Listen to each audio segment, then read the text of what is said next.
વિસ્તાર વાળું અને અખંડ સૌભાગ્ય પણ જાણી લેવું.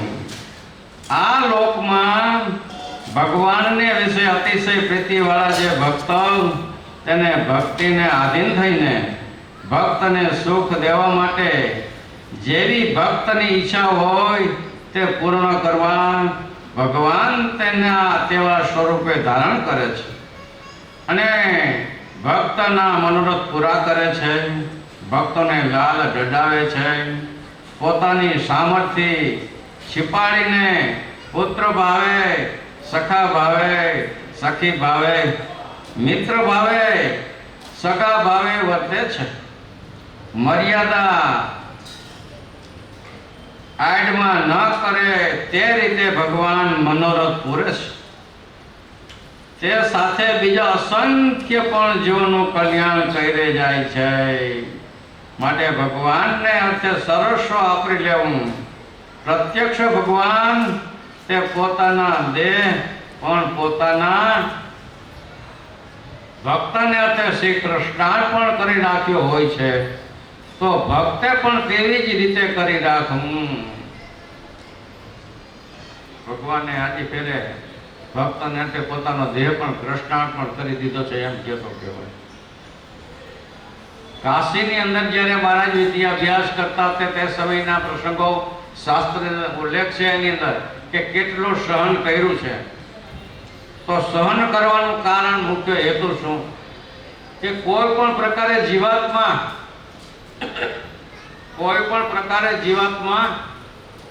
अमारा सन्मुख थाय, अमारो उपदेश ग्रहण करे तो जरूर ने जरूर एमांथी आपणने जाणवानी वृत्ति एवी थई के भगवान के ज्यां मैं विद्या अभ्यास करता था ते वखते त्यां रहेवानुं बीजे, जमवानुं बीजे अने निशाळे जवानुं. आम त्रिकोण होय ने त्रिकोण, आम जमवानुं, अहीं आम रहेवानुं अने आम भणवानुं.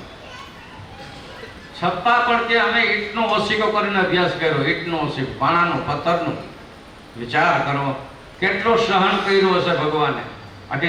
आखी महाराजी जे दिनचर्या बधी छे एमां लख्युं के पासेनो पेड़ो खाता, सकरिया बाफीने खाता, तेतीना भाव खाता, आवो उपवास करी पण अमे आ जीवना कल्याण माटे शास्त्र रचना करीने विद्याभ्यास कर्यो छे. तो कोना माटे? आपणा माटे. कृष्णार्पण करी दीधो पोतानो देह. आटली विद्या प्राप्त करी, आटली डिग्री प्राप्त करी, आटલું ભણ્યા હોવા છતાં, ભગવાન હોવા છતાં આપણા કયામાં રહ્યા છે સમજી લેજો. જ્યારે આમાંથી જે કોઈ ભક્તો महाराज पासे आपणे जईने दर्शन करी त्यारे महाराज अमारे सेवा करवी छे तो चरणाविंद लांबा करीने दई दी आल्यो करो सेवा. पोतानुं लेखन काम चालू हो. महाराज अमारे अत्यारे नवरावानो संकल्प छे. अमारो संकल्प भळे महाराज के बहु सारो संकल्प सारो कर्यो, चालो ल्यो कई ट्राय करजो, कई ट्राय करजो. बीजू तो ठीक पण घरनुं माणस कई खाली छे ने एना विषे स्नेह छे ने आपणे बधाने. बीजा ने तो कहीं नहीं भाई एम तो है ने स्नेह. ये क्या 10-11 वागे बैठा हो हालो तो आज मारे तमने नवरावा है तो जो सांभी लईने एक बीजा विचारी लीजो शू किए जवाब आवे छे अने केवी भावना होय छे.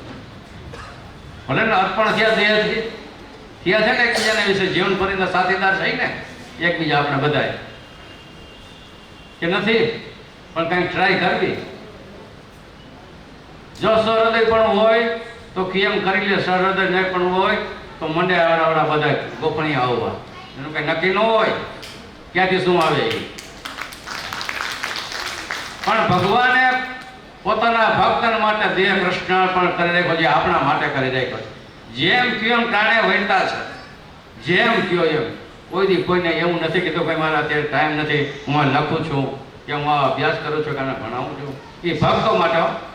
बाकी कोई धनाढ्य आव्या हता, कोई खाली स्वार्थ माटे जाणवा माटे आव्या हता तो महाराज तो एने तो कीधुं तमारुं काम पती गयुं, मंदिरमां दर्शन करो, डेरामां जाओ. तमने आ होपाईનું કારણ શું? તો તમે શું આપ્યું છે? આપણે ભગવાનને શું આપ્યું છે? ખાલી સ્નેહની પ્રીતિ આપી છે એટલા માટે ભગવાન વસ છે. આપણે શું આપ્યું છે? ખાલી સ્નેહ આપ્યો છે, બીજું કંઈ આપ્યું નથી. तो मारे के कायम ने माटे ये बात ने नभावा माटे खाली भगवान ने स्नेह आपशो તો આપણે જે ભગવાન વરી ચૂક્યા છે એ ઠેઠ લગી ધામમાં લઈ જાય.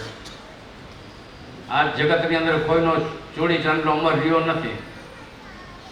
રહ્યો છે કોઈનો ચોરી ચાંદલો અમર લોકની દ્રષ્ટિ? પણ ભગવાન કે મારા શરણે જે આવ્યો છે એનો ચોરી ચાંદલો અખંડ છે. એને વિધવાપણું નથી, એમાં આવ્યો હમણાં જ એને વિધવાપણું નથી. એટલે જે ધામનો જે મોક્ષ મેળવી અને ઉચ્ચ સ્થિતિને પામ્યો છે, આવા કામ જેના માટેથી મટી ગયો, જન્મ ને મરણ જેના માટે મેં હકેલીને ધક્કો મારી દીધો, હવે તમારે ફરીથી જન્મ લેવો નહીં પડે. એટલે વિધવા પણ નથી. શું કામ ને આવા ગમન મટાડી દીધું છે મહારાજ? આવી બહુ જબરજસ્ત આપણા માટેની કૃપા કરી છે.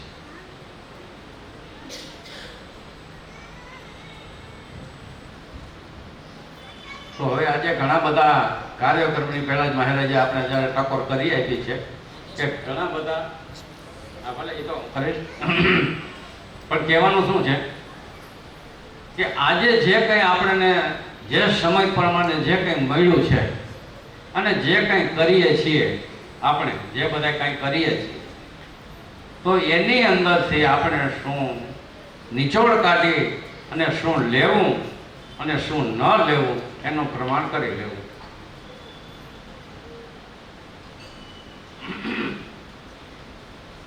આ સમય અને આ અવસર વારે વારે મળ્યા નથી અને મળશે પણ નહીં.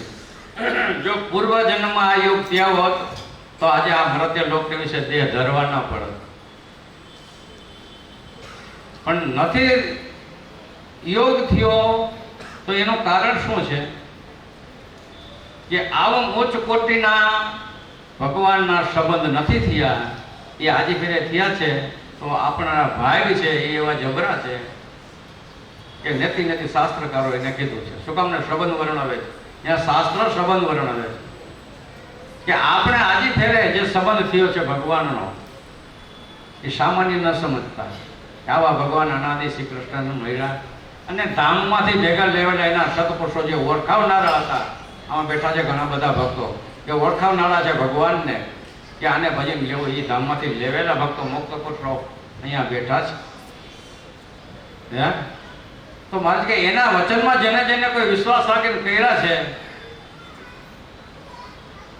હું તો એટલું જાણું છું, ગમત સાથે ગુલાલ બધા જાણતા હોય. આપણે મહારાજે આચાર્ય મહારાજ શ્રી સ્થાયપા છે, એનો નિરાળો સ્વભાવ, રમૂજ કરતા હોય, હસી મજાક કરતા હોય, બધું જોઈ એની કોઈને. પણ એના જેને કોઈએ જે કાંઈ એનો ઉપદેશ ગ્રહણ કરી અને જે ભગવાનમાં જોડ્યા છે અને જોડાશે, તો મહારાજ કે એ ધામ લગી પહોંચાડનારા છે. ભગવાને આપેલું હોય છે, એમને નથી હોતું. આટલું નદીમાં જો ભગવાને આપેલી સામર્થ્ય હોય છે.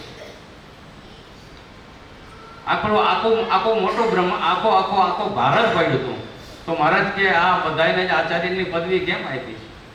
પણ એમાં આપણી કોઈની દ્રષ્ટિ ન પડે, પણ ભગવાનની ભૂલ હોતી નથી એટલી આપણે ખબર પડે કે ભગવાનની ભૂલ કોઈ દિવસ થતી નથી એટલી ખબર પડે. પછી તો જેની જેવી સમજણ, જેને જેટલું જ્ઞાન અને જેને વિશે જેને યવશને એ રીતે બધા વર્તે. બાકી આપણે બધા એક દ્રઢ કરવી કે ભગવાનની ભૂલ થતી નથી ને આપણે પૂજ્યપણાનું સ્થાન જે આપ્યું છે એ સાચવવું. બાકી તો બધું સચવાય છે, સાચવશું. એવી ચાવી હંગરી રાખી છીએ ને, ચાવી એવી હંગરી ક્યાંક મૂકી છે ને પશમાં કે ક્યાંક આખી બાજુ થઈ જાય તો એમ ભગવાનના ઉપદેશ પણ સાચવીને રાખવા, આખી પાછા ન થવા દેવા. તાળા લાગી જાય તો ખુલ્લે તોડવા પડે તોય ભેગું ન થાય. એમ તાળા ન મારવા ક્યાંય, ખોટી નાખવા. ગાંઠું ન વારવે, ગાંઠું ખૂટે નહીં. એમાં જો હેદરી ગાંઠ લાગી જાય છૂટે જ નહીં. ગાંઠું ન વારતા કોઈ. પણ એક મેઘ થઈ જો ભગવાનની ભક્તિ મહારાજ કે કરશું તો જરૂર ભગવાનનું વચન છે એ પ્રમાણે ભગવાન એનો સત્પુરુષ ધામમાં લઈ જશે ને લઈ જશે. ભગવાનનું વચન છે. ભગવાનને પ્રતાપે જે કોઈને જે કંઈ આપ્યું છે, જેની પણ કેવી રીતે આપ્યું છે તો આપણે સૌ કોઈ જાણીએ છીએ. કોઈ તપસ્વી મુનિ હોય અને કોઈ શરણે જાય તો જ્યાં બચ્ચા તમારા અચ્છા હો જાયગા, તો શું એને કર્યું છે? પણ એ જેની તપસ્યા કરતા હતા, એ જેની તપસ્યા કરતા એના પ્રતાપે એને એમ થયું કે મારા હું જેનું ભજન કરું છું એ દે છે આશીર્વાદ. હમણાં કાલે જ આપણે વાત કરી દુર્વાસાની, તો દુર્વાસા ઋષિ હજારો થાળ જમી ગયા છતાં ઉપવાસી કહેવાના તો કેવી રીતે? ભાઈ આ જે કાંઈ કરું છું હું નથી કરતો, કે હું નથી જમતો, મારી અંદર રહેલા જે પરમાત્મા છે એ જમે છે, હું તો ખાલી નિમિત્ત દ્વારો દેહ છે. આવી જે સંત પુરુષના વિશે ક્રિયા હોય છે એ સંત પુરુષનું વચન ફળીભૂત થાય છે, આ નક્કી માન. બાકી તમે આ ભગતને એમ થાય કે આ કે છે તો હું કહું ભલે ને મારું ન થાય, મારાથી નહીં થાય. આવા ઘણા દાખલા જોઈએ પ્રત્યક્ષમાં, એ રીત નથી. આમાં આવ્યું ધ્યાન દેજો, જ્ઞાન શીખજો, બરોબર પણ હોય તો કાઢી નાખજો. હા, ભગવાનનો ઉપદેશ આ અખિલ બ્રહ્માંડીય સાંપ્રદાયિક મુક્તિ વ્યવસ્થા જે છે એ મહાતત્વ જ્ઞાન છે. જો સ્થિતિ હોય તો સમજાય, નહીં તો ઘડીકમાં સમજાય ન પડે. અને સહેલું પણ છે, સહેલું પણ છે એટલું પણ નક્કી માનજો. પણ કહીએ કે ઘડે પડે તો નહીતર અઘરું છે. જો ઘડે ન પડે તો અઘરું છે, આટલું નક્કી માનજો. એટલા માટે મહારાજ કે આપણે એવું પ્રકારનું જે જ્ઞાન છે એ આ મળ્યું છે તો એને ભગવાનના વચન પાડી લેવા અને કરી લેવા. કરી રાખવું તેવા ભક્તનું જ બધુંય ભગવાનને ગમે છે. હેત વિનાનો ભગવાનને તમે દેખાવ કરો નથી ગમતો એટલું નક્કી માનજો. ખાલી દેખાવ, મારે કે હું તો બધું જાણું જ છું શું છે કેમ છે, એ ભગવાનને નથી ગમતો દેખાવ ખાલી.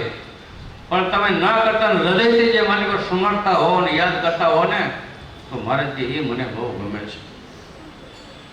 ભક્ત વિના તો બ્રહ્મા, ઇન્દ્ર, વૈરાજ, ભૂમાપુરુષ, મહાવિષ્ણુ જેવાને પણ કઈ પદાર્થ ભગવાનને ગમતું નથી. આમ સમજવું એવી મોટી જબરજસ્ત વાત છે. આ કોઈ કામ ક્યાંય ગમતું નથી, પણ મને મારા ગરીબ સેવકો ભક્તિ વાળા ગમે છે ભગવાનને, ભક્તિ વિનાના નથી ગમતા. તો આપણે ભગવાનને ગમવાનો દાખલો કરી છે, પણ શું કામ ને એટલું નહીં માનતા કે ખાલી આ ભરણ પોષણ માટે નથી. એ તો સેજે સેજે પશુ પક્ષીઓ પણ કરે છે, કરવાના છે. અને ક્યાં કોઈ વિના કોઈ ભગવાનને એમને રાખી દીધા કોઈ નહીં. જેને કાંઈ સ્વાર્થ નથી, એ આપણે તો કદાચ આપણા દીકરા મોટા થાય એનો સ્વાર્થ હોય, પણ ઓલા પશુ પક્ષીને એમાંથી શું સ્વાર્થ છે? તો એ એનું ભરણ પોષણ કરે છે. શાસ્ત્ર કરે આ બધી હકીકત આપણા માટે શું કામ ને લખી છે કે દરેકને મેં જ્યારે પૃથ્વી ઉપર જન્મ આપ્યો છે, જીવ પ્રાણી માત્રને એનું ભરણ પોષણ કરવા માટે અમે બંધાણા છીએ.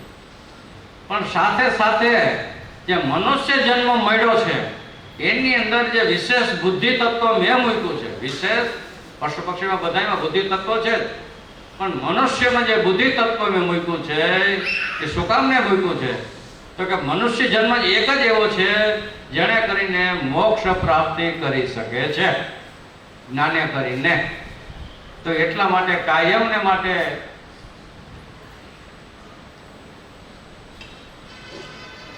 આથી વિશેષ કેમ ભક્તિ થાય? મારા હૃદયમાં ભગવાનનો વાસ આથી વધારે કેમ થાય? મને ભગવાન દર્શન કેમ નથી દેતા? ન દેખાય તો મૂકી ન દેવા, દાખલો કરવો. છોકરું હાલવા શીખે પડે ઊભું થાય ને હાલે ને પડે શીખવું, પછી મને હળિયું કાઢો મને એમ દાખલો કરતા કરતા થાકી ન જવું. ભક્તિ કરતા કરતા થાકવું નહીં. થાક ઉતારનારા ભગવાન છે, તો એ જરૂર ને જરૂર આપણો થાક ઉતારશે. કયો થાક? અનંત જન્મનો થાક. આ તો શરીરના થાક છે, ઘડીકના થાક. એક રાત આરામ કરી લે હોઈ જાય તો થાક ઉતરી ગયો, એ તો ઘડીકના થયો. પણ જન્મ મરણનો જે મોટો થાક છે, જીવાત્માને અનંત કાળનો જે થાક છે, એ ઉતારવા માટે આજે ખરા યોગ થયો છે. તો એ સાચવી અને ભજન ભક્તિ કરી લેવા. બોલો અનાદિ શ્રી કૃષ્ણ નારાયણ ભગવાનની જય.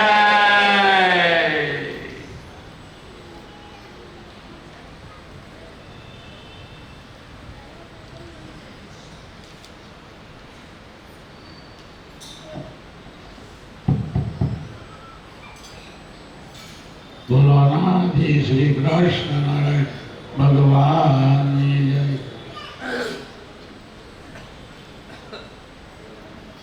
ભગતે આજે 8 દિવસથી આપણને ભગવાનની કથા વાર્તા સત્સંગ અને પ્રત્યક્ષ ભગવાનના સંતની જે કાંઈ વાતો કરી એ આપણા જીવનમાં ઉતારી રાખવી. મહારાજે જે ફરાવાળીનું હું શાસ્ત્ર રચાણું એમાં જે પહેલો ભાગ છે કેસેટનો, એટલું જો આ પૃથ્વીના મનુષ્ય સમજી લે તો એના જીવનની અંદર ક્યારેય કંઈ ઘટે નહીં. મહારાજ